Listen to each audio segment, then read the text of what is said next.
welcome to My First Dungeon, the tabletop role-playing podcast that helps game masters learn new games and make each one better than the last.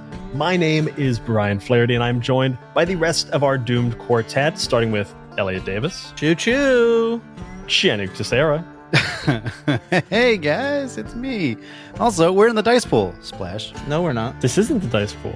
Oh, this is going on the main feed? That's Main sick. feed, baby. That's Oh, crazy. Splash. But if you Splash. want to check out the dice pool where there's a bunch of bonus Splash. actual plays, you can do that by heading to patreon.com/many-sided media right now. But before you do that, let me introduce the last person that's joining us. That is Jay Stroutman. caw, because I was a bird. Remember? Very good. Oh, Thanks. yeah. Yeah, you know how cockerels go caw? Cockerels go caw. It's in the name. That's true. Wait, you guys letting me edit a main feed thing? That's crazy. Well, maybe not anymore. No, wait. Let me do it. This is the Talkback for our mini-season of Last Train to Bremen, sponsored by Possum Creek Games and Steve Jackson Games. At time of recording, they have more than quadrupled their original funding goal for Last Train to Bremen, so expect to be seeing this game on your shelves very, very soon.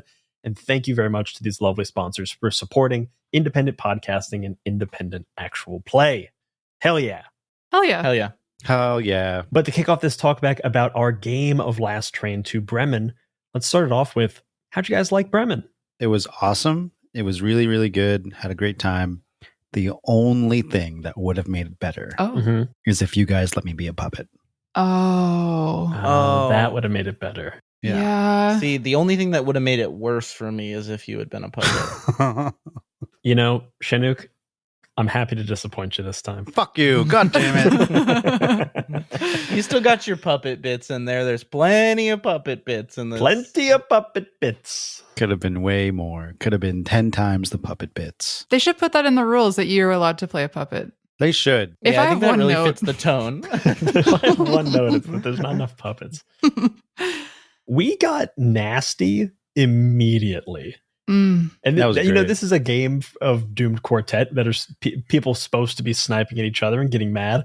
But Mhm. the game got us there so quick. I think we even say it on the podcast, like, oh my God, this happened so quick. Do you guys think, was that us or was that the game? No. I mean, I Wait a second.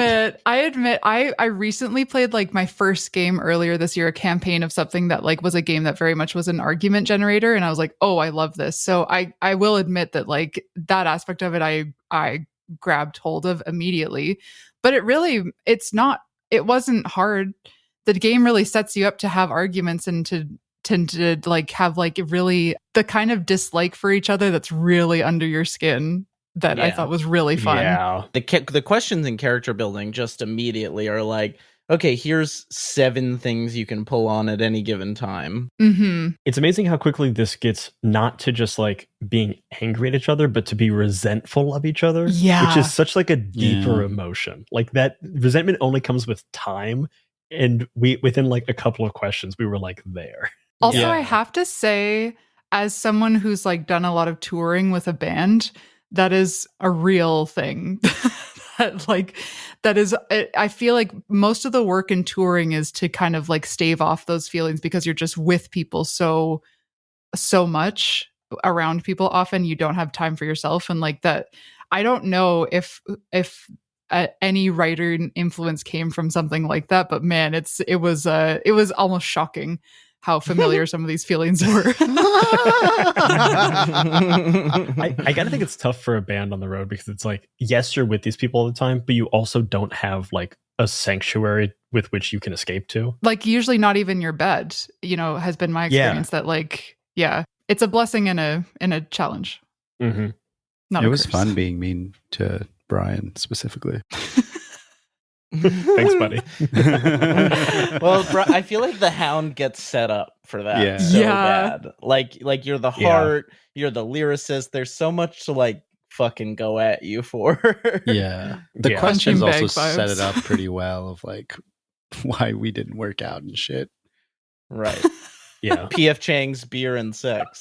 The the 3 food groups. That's my favorite line I've maybe ever had on this show. PF Chang's, beer, and sex. Those are the 3 food groups, my man. That's yucky.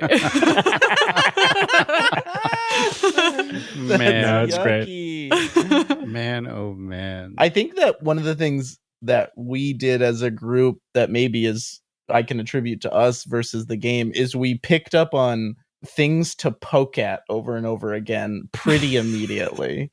Yeah. Like your lyric writing, the treasurer accountant bit, tax write-offs. It was very good. Like Cockerel's solo EP. Like there was a lot of things that just like we all were like, Name my okay, thing. this is what was my this thing? is the thing.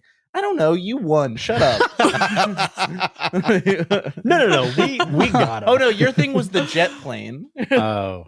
Yeah, The prank show plane, jet the plane. prank show airplane show.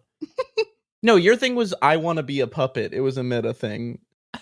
And then I think the other thing that's interesting about this game, the thing that I was most excited about this game when we went into it was using liar's dice as a mechanic, Hell Mhm. yeah. which was really cool. I Yeah. was expecting it to be fun, and it was even better than I anticipated. Yeah. I want to play Liar's Dice every day of my life. Yeah. So the fact that I could do I that love and Liar's play Dice. TTRPG was fucking awesome. Mhm. And I think all of us have played Liar's Dice together before. No, that was my first time playing with you guys. You didn't play at PAX with us? No. No, Jay went home. I went home? Yeah. Wow. We were all hanging Oh, out. right. And then Yeah, you went you're home. right. You're right. I was going to be like, you didn't invite me, but I did go You home. were there and just Yeah. left, yeah. Anyway, sorry. Yeah, Liar's Dice is a fantastic game. It also, I'm gonna say a stupid, semi-pretentious performance thing. Ooh. I feel like I took an acting class in college, and one of the exercises we would do is do an activity while you perform a scene. Like, here's a broom, Sure. and push the broom while like having an argument with your brother about like how he slept with your ex or something. And it feels like in this game, Liar's Dice is that activity that you like right. keep folk coming back to and putting your emotions into. Like so many of the ways we got back into the game and play were like, all right, pick up your dice. Let's go. Yeah. It's also just great to have something that you're just doing. It Yeah. allows you to feel like you're more in the space, and especially when the space in this game is so evocative and specific. Like you are in a boxcar, you are on your way to hell, or you're on your way to Bremen, and you're killing time. It's just great to have that thing that you can focus on. Also, the fact that the mechanic of the game is diegetic, like it, Yeah. you know what I mean? It's not, that really got me.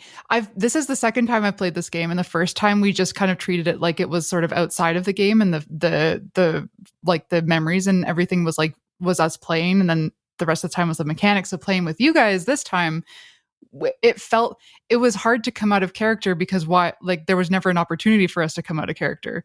We were always, even doing the mechanic of the game was my character rolling those dice, which is really cool. There was a certain point where I was editing the first half of this, and there was this long stretch where we were just in character between like rolling the dice and doing stuff. And then at some point, someone like described a character action out of character, and I was like, whoa, like that's the first time that happened in like 10 minutes, and it felt strange now. Like it was fun to be like so in the world, and all of a sudden someone's like, I move a thing, and I'm just like, whoa, wait a minute, what's happening? How do I get out of the world? But in a great way. It's like, it's noteworthy that it was so jarring to come out of character for a moment. Yeah. Mhm. The game makes you do the core mechanic as your character. Like, that's fucking sick. It's cool. You never have to That's break. inspired. Yeah. Like, you don't have to like break the world as often as you do sometimes, which was jarring. So like looking at the memories aspect of Liar's Dice, and like as you lose a dice, each time you are presented with these like prompts for what the memories are. How did you guys feel that? How effective do you think those prompts were to getting us to like this intense storytelling that we got to in this just short game? Super evocative. I almost feel like we played memories a little different than intent, but in a way that I really liked.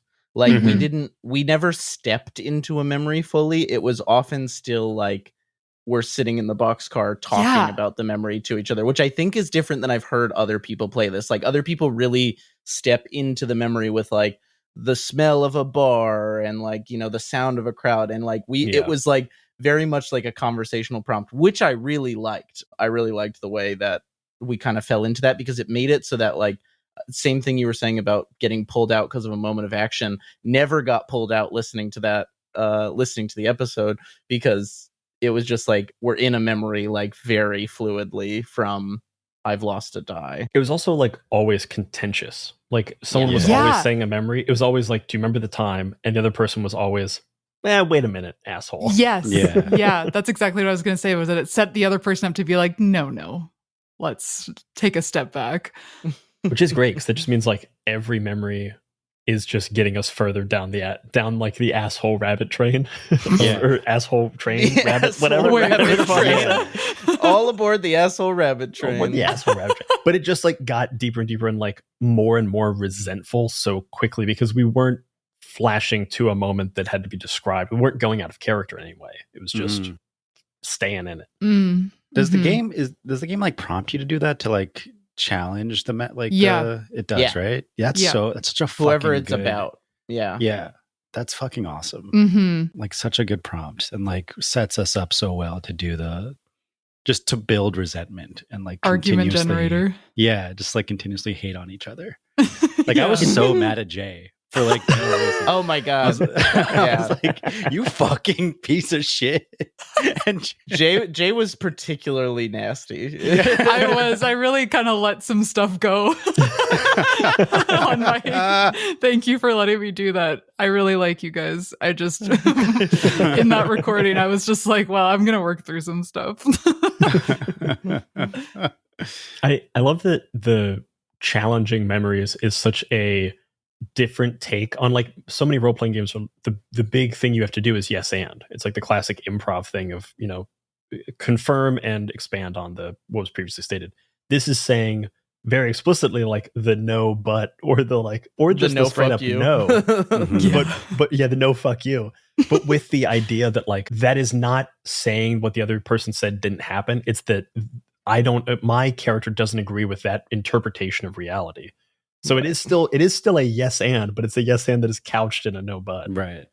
Like the reality is never denied, but the way it happened is denied. Yeah. Which honestly like kind of strengthens the reality in that not everyone sees the world the same way. Like having two points of view on the same thing is actually like strengthening what the world is, and gives you a real like Rashomon vibe.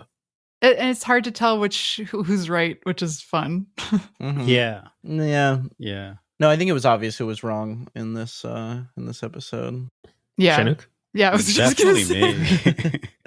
No, I was gonna say Cockerel. Jay is Cockerel. I don't think that's really how I remember it. Your fucking solo tour. Let's dude. go again. Let's do it again. Let's try that one more time. Let's see what happens on the second go. I'd replay that right now. I would replay it again. I've played it twice and I would play it again, even though like the story's the same. It's just I just like to fight with my friends in a safe environment. It is interesting that I've heard this from a number of people about this game, that they've played it a lot. Like they've played it a bunch of times. Because it's very quick and easy to pick up, but also, it's very fun, even though you're telling a very similar story every time. Like, you're going to have shades of gray, and you're going to have very different justifications for why Hound isn't with Cat, or like why that went wrong, or why Cockerel is leaving the band, or why Cockerel's trying to go solo, whatever. It'll end up being the same story, but it's like, it's kind of that history repeats itself type thing in a way that's still fun to play. Like just because it is slightly predetermined doesn't mean that it's not unique every time. I also feel like the secret choice is so much of like kind of how you end up playing your characters, because you kind of always have that in the back of your mind. Like at some point I'm going to have to reveal this crazy thing I did or said or what have you. Yeah. Oh, we should talk about the secrets and the special abilities that we get. Yeah. Because this was a fun thing of just adding a mechanical element to Liar's Dice. Like as you lose dice, you are revealing these memories, but also then when you get down to your final dice, you get to reveal this like big game changing secret and then also have a big game changing power. And like, what were the big secrets from ours? Cockrell, it was you had a solo contract with the devil. The devil offered me a more lucrative gig, which is wild to give me as an option. That's crazy. I set the Black Barn on fire. That's crazy. Kat, what was yours, Kat? I forget. Call me by my real name, asshole. I'm sorry, Shanuk. Call me by my real name, asshole. That's the follow up to the critically acclaimed Call Me by Your Name. Yeah. Mine was the devil already claimed my soul long before we signed his contract. We didn't get to yours, did we? Because you didn't die. Because I didn't die. I was bummed. You fucking kind of loved liar's dice. You kind of brought it up. No, a you bit. did get it to it. You got to use your ability. Oh yeah. I did. Yeah. Yes, I revealed it. Right. Sorry. Yes. Yeah.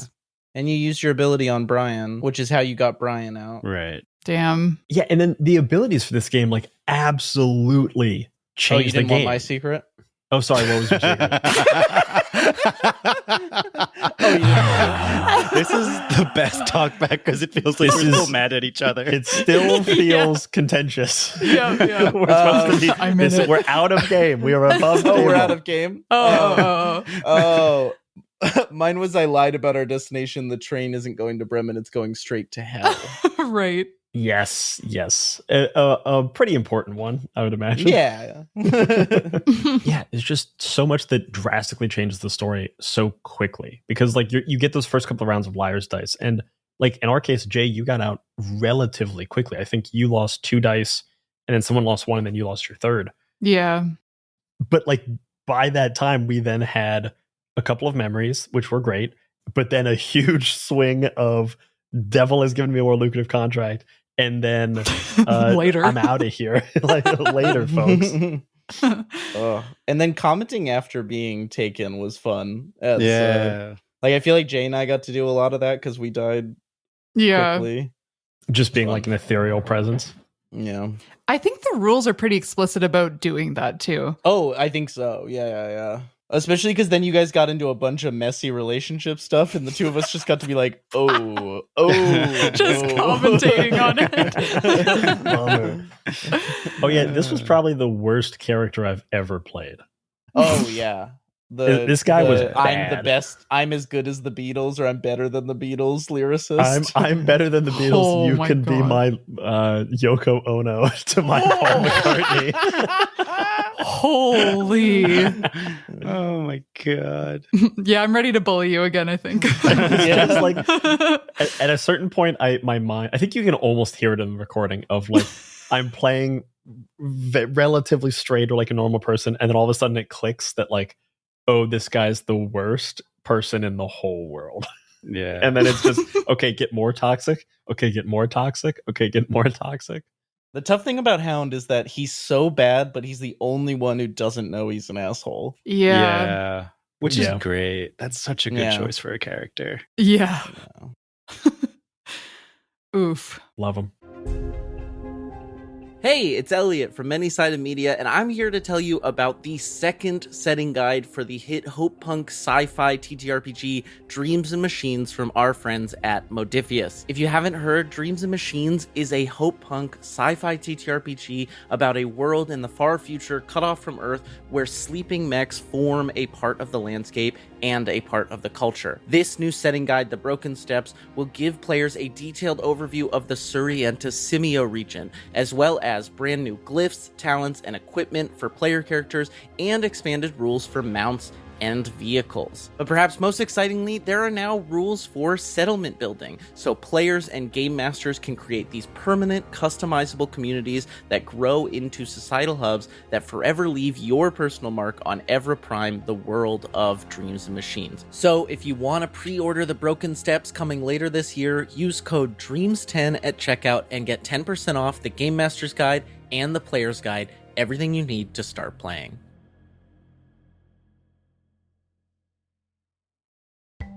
Hey, this is Brian, and I just want to tell you about some cool new stuff from our friends at Hero Forge. Hero Forge offers fully customizable tabletop minis with dozens of fantasy species and thousands of parts to choose from, all within your web browser. When I first got into D&D, I spent hours fooling around with this online mini maker and even bought custom minis for all the players in my first D&D group, and they loved it. Hero Forge is constantly releasing new content, and they've just launched their latest feature, custom acrylic keychains. These keychains use the same technology as their color standees and are the perfect way to rep your beloved character when you're out in the world. They are highly detailed, ridiculously durable, and made of 1/8-inch thick acrylic featuring front and back color printing, measured on the same 30mm scale as Hero Forge minis and standees, which means they will be a one-for-one match for your heroes on the battle map. So visit heroforge.com to start designing your custom keychain today.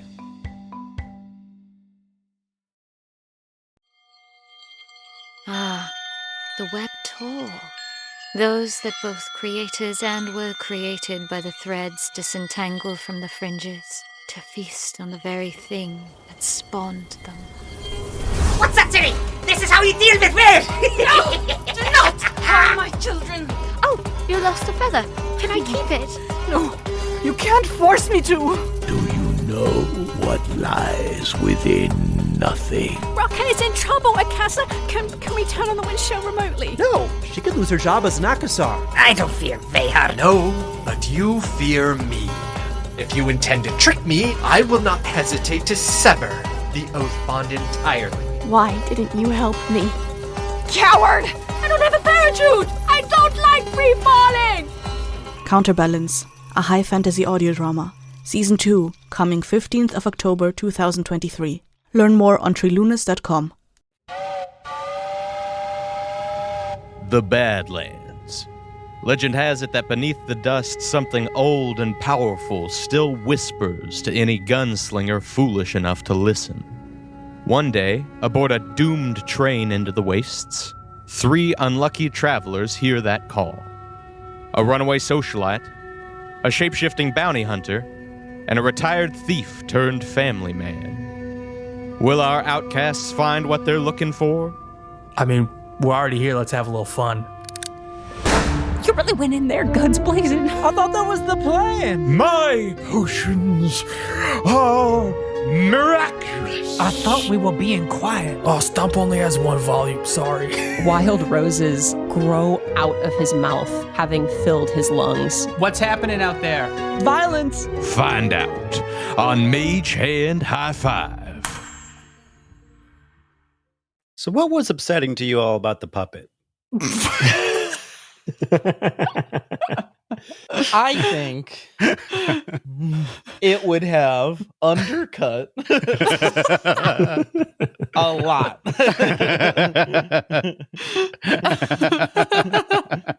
You know, it seems like the first play. This actually, I've had this thought recently, talking about a bunch of role playing games on like our social media or stuff like that, and like every time I'll talk about a new game and someone will be like, "Hey, what if I did this? What if I hacked it this way?"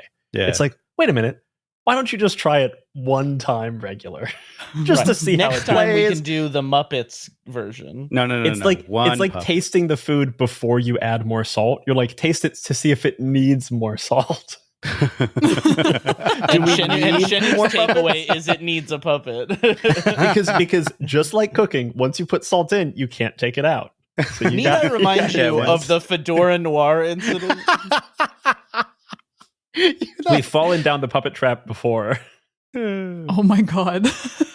Jay, for context and for non-patrons, we played Fedora Noir on our Patreon. And it started off just like a Los Angeles-esque like noir murder. And then at some point, Abigail Hepworth gave an NPC a voice that was so Muppet coded that the whole show became the world was half Muppet, and there was a guy whose car trunk was full of Muppet hands, but they were like, "I'm murdering Muppet." It was crazy. It became a Muppet murder mystery. Yeah. I'm sorry, what's the problem? But hard R. Well, I just remember being in that. I remember being in that recording, and at one point, all of us looking at each other, being like, can we salvage this to an ending? And I didn't want to end up there again. It was an element of with that one, and actually this is where with Bremen it would have worked a little bit better. That one we got like a third to a half of the way through the game before we realized we were before Muppets. the first Muppet. Mhm. Yeah. So we had to like back justify everything. In this one, to be fair, Chinook, you made the call for Muppet immediately. When you were about to read your character intro, you were asking because what was the voice you would have done if you were a puppet? Oh, that's true. We never actually. So yeah. What is it? What would it be? I don't know. Hold on, let me look at the intro text again. Let me see if I can. Yeah, do you want to take it as the puppet? I forget what I was going to read, but let's see. I'll just read something from the thing and as a Muppet, as not a Muppet. Oh, first off, it As a wasn't puppet. gonna be It was a a Muppet. puppet. As a puppet. It was gonna Of be a course. puppet. You weren't going to be Beaker, Yeah. but you were going to have I assume, higher pitched, borderline unlistenable voice. I don't remember what I was gonna do, but if I had to do a puppet voice, it'd probably sound something like the glamour, the stardom, your name up in lights. Something like that, maybe. I feel so justified in my decision. I guess I had this impression that you were like, can I play a puppet? And then we said yes. And then it would have played it exactly as it did, but just with the knowledge that you were a puppet. Yeah, And I guess I didn't think about the fact that you... I don't think I had an intention of doing a Muppet voice. I think the intention was, I'm a Muppet. I talk like this. No. Yes. And I don't know. I just listened to that episode and you take like a deep breath, like you're about to do some crazy shit reading your character intro. And then you go, wait, can I be a puppet? I was going to do it normal style. I swear it was going to be normal style. Mm-hmm. Mm-hmm. Mm-hmm. Well, fine. Let's play this again on the Patreon, and I'll play a puppet, and we'll see how it goes. Yeah, good call. I'm ready. Let's do it right now. We'll do all puppets. Oops, all puppets. All puppets and one guy. Wait, that's funny. Yeah, you got to figure out which one is the guy. Wait, that's funny. I want to be the guy. Now you want to be to be special, huh?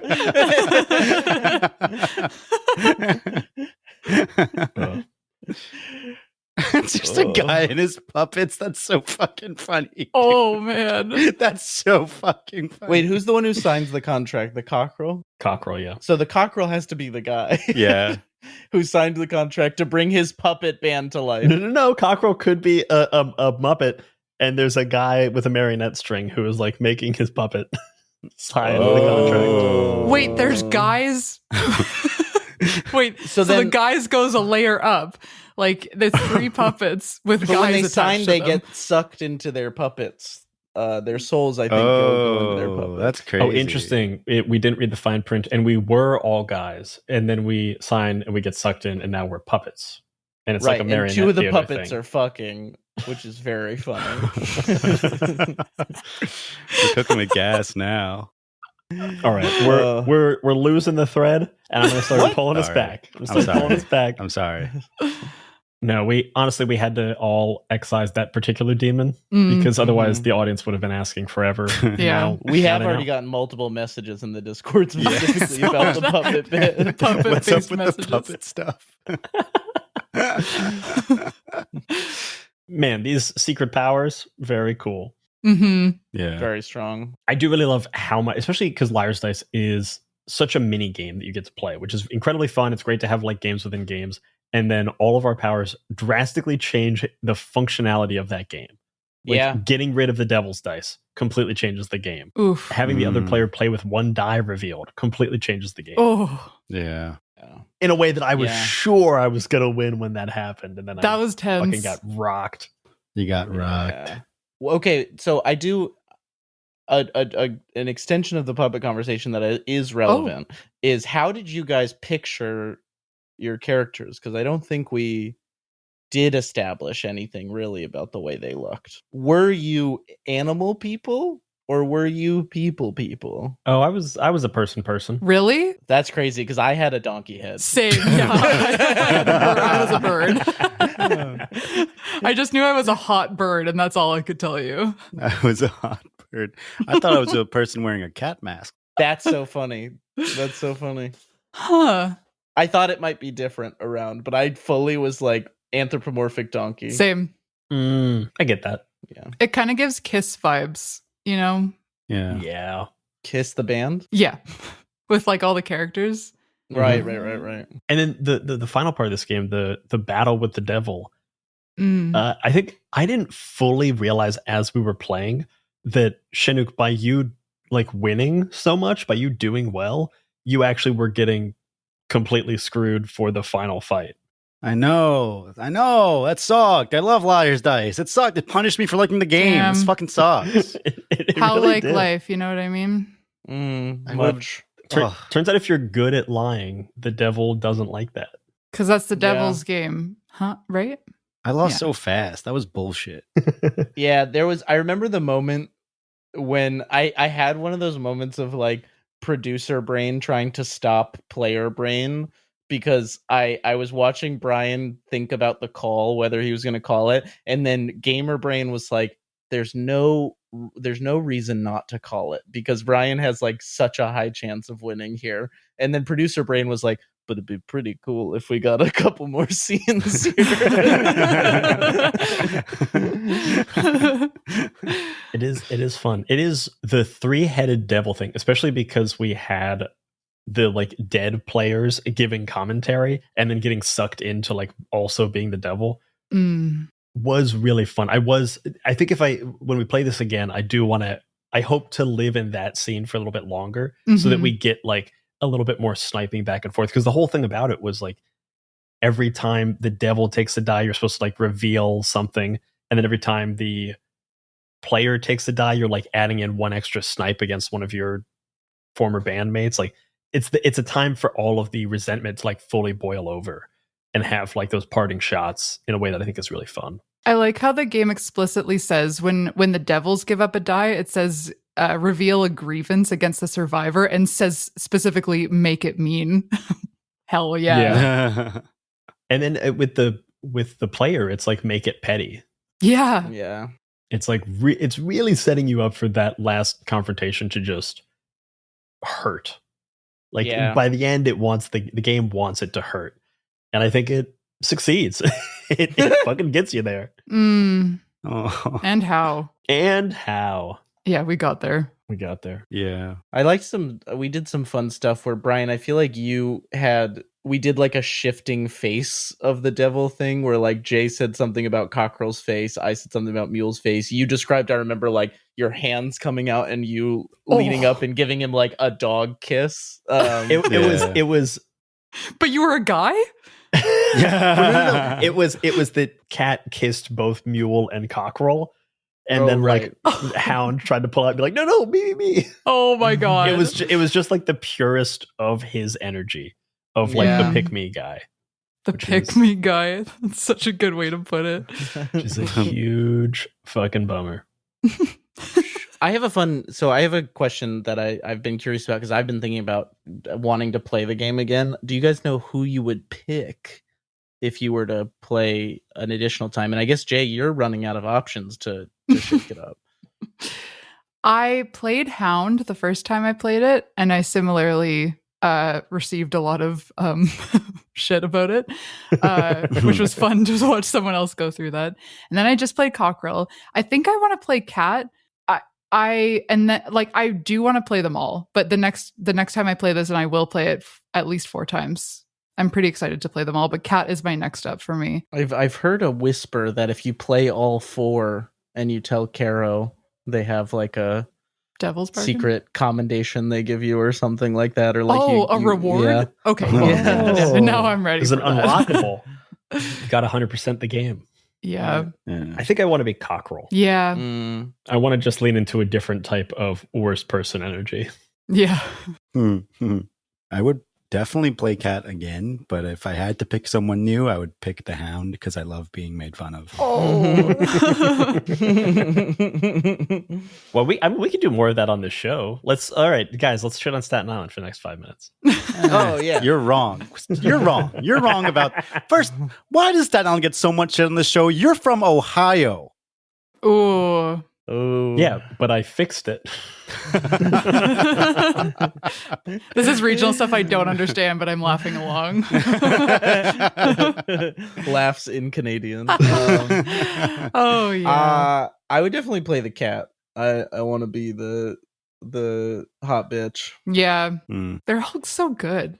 I would play the same character over and over is the thing. Yeah, I kind of get that. Mm-hmm. I do think if I played Mule, I would play it almost exactly the way that Elliot played it. Like, you guys don't know what a write-off is absolutely a line I would have found. Yeah. I'm just like, that's exactly that. So good. Because I feel like I love playing like harried characters, like characters who are like frustrated and shit. Yeah. And being the treasurer for a band of assholes is absolutely up that alley. Yeah. Yeah, I really enjoyed them. It is just a fun game that we can say anything that costs money and just make it vaguely unreasonable, and it makes your life worse. Yeah. And we can just keep, and we can go all the way up to, plain reality prank show.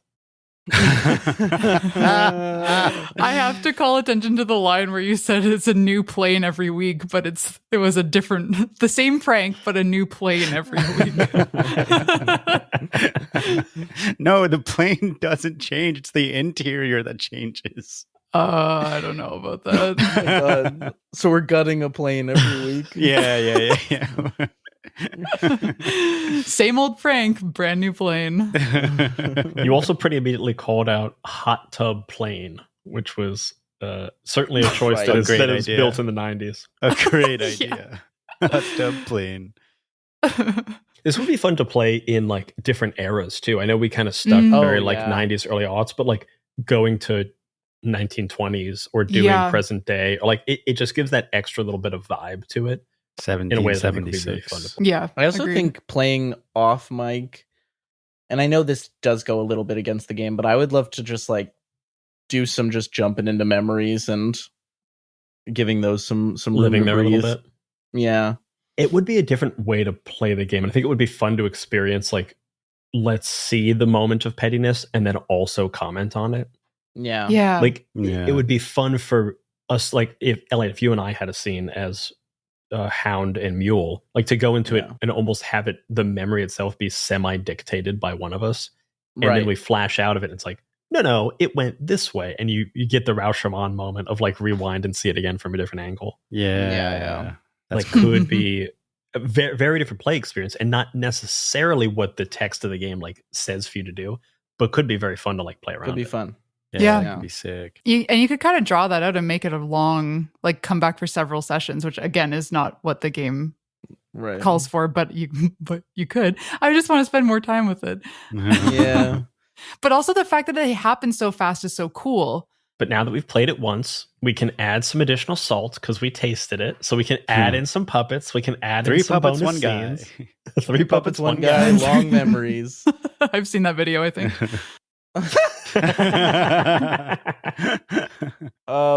It's also like I wonder if there's a fun game you could play to prequel this game. Like if there's like a good like musician troupe game that you could play to like even further develop the characters or something. And none of these ideas are critiques of this, because I truly think this is a perfect game. This is a perfect game. There's not often that I like read a TTRPG and I'm like, that's a perfect game, and this is a perfect game. But just like fun twisty ways on like repeat plays. Would you play this on a road trip, emulating a bit of a tour vibe? Or would that make it a little challenging to come out of character? Oh man, I don't know. That seems dangerous. Yeah, whoever's driving but can't play. There is an element of this game that I was grateful to be playing it remotely, so that we could like disconnect. I could be like, all right, I'm alone now. I'm in my own place. I don't gotta be with these fuckers who are fucking up my life. Aw. Brian, I didn't mean anything I said. Except for the puppet part. You totally meant that. Yeah, the puppet part I didn't mean, but the stuff I said about you was not real. So much fun to play this kind of game with people that you trust, because I felt so comfortable being an asshole immediately, because I knew that you guys were gonna trust me with it, and I trusted you to take it and not take anything personally. But Jay, I'm you interested trust me. Yeah, of course. That's a mistake. I'm trying to decide if I would play this with like people I didn't know as well. I think I would definitely try it. There's an element of it I don't think there are some things you wouldn't take as far as you do with a game with a group that you trust more.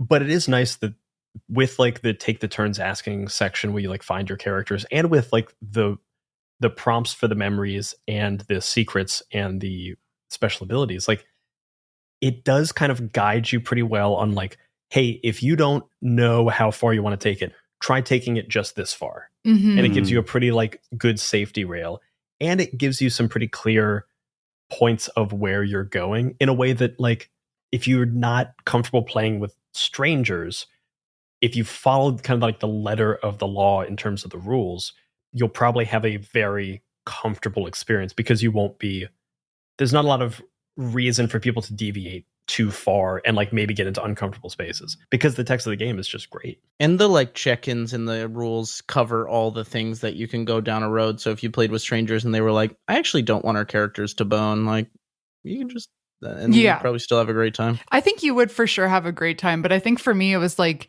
I certainly, it's not that I wouldn't feel comfortable playing this with strangers, but so much of the joy from this was like doing it with people that I'm close with and like could knew that I could really dig into it. Totally. 100%. Like really just like say direct in character hurtful things. Yeah. Like, I don't think I would have been as cruel if it wasn't Brian playing the Hound. Like if it was like some rando, I'd be like, I can't say this to this person. That's a new person. I also didn't think I would have been as toxic. Yeah. Like I would have maybe toned it down a little bit. Yeah, I feel like that's like embarrassing to do in front. Like that's so vulnerable to be like, actually, I know how to be toxic. I actually know how to do it really, really well. I'm so good at being a toxic personality. No, Kat, Like, you should date me. I know you've said no a lot. But I'll wear you down. I'll wear you down as all good romances should go. You can't do that with strangers. Yeah, you can't be doing that with strangers. Yeah. No, don't be doing it. Very fun to play, especially with people that you're like really comfortable with playing. Yeah. Pretty special. Yeah. Pretty special time. As we kind of wind this down, are there any last minute kind of parting thoughts you have about Last Train to Bremen, or things you want to highlight for people who might be thinking about checking out the game? If you're not already convinced after hearing our actual play or hearing the interview, I don't know how else we can convince you, but maybe the four people here can give you one more little parting thought to get you there. Something that I experienced playing this for a second time is that like the story ended up very similar, almost exactly the same, but the characters were a little different. And it had this feeling of like revisiting one of my favorite movies, but like catching something new in it.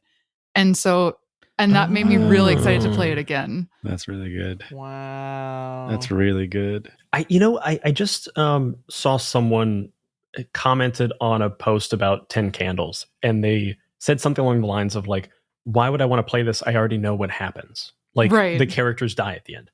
And it's like, well, no, like people rewatch movies. They rewatch TV shows. Like, what's going to happen. And even like going into something new, like if you go to the cinema and see Superman, you know that Superman's going to win. Or you go see a rom-com, you know that they're probably going to get together. I haven't seen Superman. That's not a spoiler. I just assume that he does prevail. But that doesn't take away the joy. Like most of the time when we're interacting with a piece of media, there are surprise elements, but oftentimes it's just meeting expectations and enjoying the journey. Like playing this a second time is just about enjoying the journey. Talk about another game that I could play over and over again. 10 Candles. Like playing that game twice was like exactly what you're saying, Jay. That feeling of like, I'm comfortable here. I love it. It's a little different, but I don't know. I'd say, like I said, Caro made a perfect game. Yeah. I don't know that there are many of them out there, but this is certainly one of them. And you should not only buy it, but you should play it. Over and over. There's often a thing where you'll buy a game because it's really pretty. And here's the thing: this game book is going to be really pretty, but then you should also play it for sure. This game is also just so accessible to start playing. Like there's no character creation, there's no like prep from the GM. You sit down, you read the rules, and like by the time you're done reading the rules, like a For the Queen game or something, you're already playing. And like if nothing else, you're playing liar's dice. Yeah. Like you've got a mini game. Like if at any point you kind of get uncomfortable with like the game or it isn't working for you or whatever, like you can always retreat to just it's liar's dice. Mm-hmm. Right. And let me like play this mini game within it and like answer the prompts as we go. Yeah.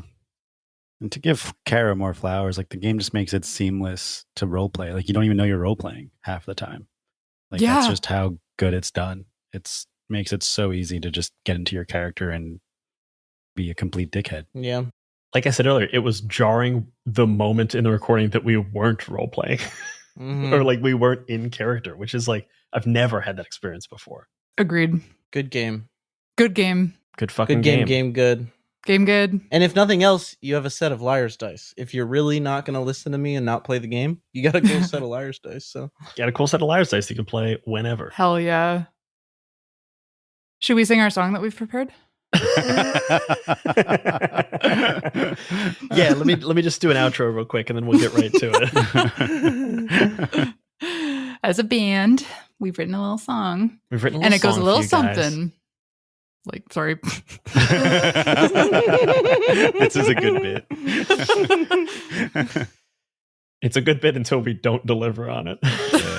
No, we're going to sing it now for real. Yep. All right, no, and that's a totally one gonna happen. and a two. All right, just wait till after the credits and then you'll hear our original song from Last Train to Bremen, sung by the four of us. I'm in Bremen. Wow, that's a good pull for that.